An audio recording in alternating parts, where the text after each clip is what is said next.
Absolutely, yeah. I mean, that's a game where we need to come out with the 2 points. They're right behind us in the standings. It was a 4-point game, and they're fighting for their playoff lives, and we're fighting for seeding and stuff like that. So that's a game that we needed to have, and it's nice to see the response that we had, especially on a back-to-back.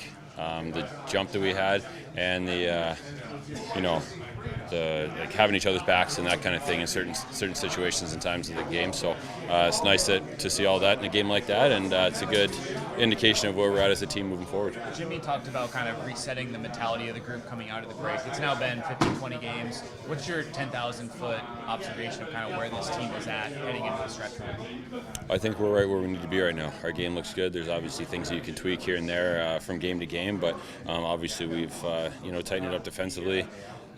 Putting the puck in the net a lot more recently too, so everything just seems to be kind of clicking right now. We're going in the right direction, and we need to keep building. We can't have any kind of peaks or anything like that. We need to keep climbing the mountain and keep building from where we're at right now and heading into the playoffs. Have you noticed any kind of a change in rotation between you and Ritter with Jimmy as the coach? And if so, does that impact your preparation at all, or are you just your day-to-day doesn't really matter? Day-to-day doesn't really matter for me. I'm going to do the same thing. Obviously, if you're not playing, you're getting a little bit more work in the mornings of a game, but other than that, practices, gym time, all that kind of stuff, for me personally, doesn't change. I'm pretty regimented and when it comes to that, and whenever your number's called upon, you're just ready to go, and I think Ritter feels the same way, and when both guys are rolling, that's just a good thing for the team, so happy to have it going well for us right now. How nice was it to have both a day off and a practice day in between games, because for the last 2 months that's been a rarity?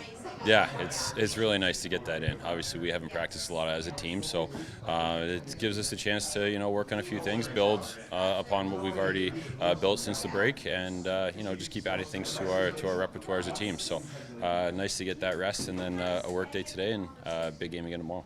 You've only been teammates with Victor Hedman for 5 games. I'm sure you played against him a number of times. What does he bring to this group when he's available, with what he can do with the puck? What he can do with the puck. I mean, I've played against him, like you said, a lot, and for not a guy that's big in stature, he's big in energy, emotion, shot. He brings a lot to our power play, brings a lot to our depth up front. So he can change the trajectory of a game pretty good by himself, and we've seen it in I think all 5 games that he's put on the skates we've won, I think. So that's a pretty good indication of what he can do for us when he's in the lineup.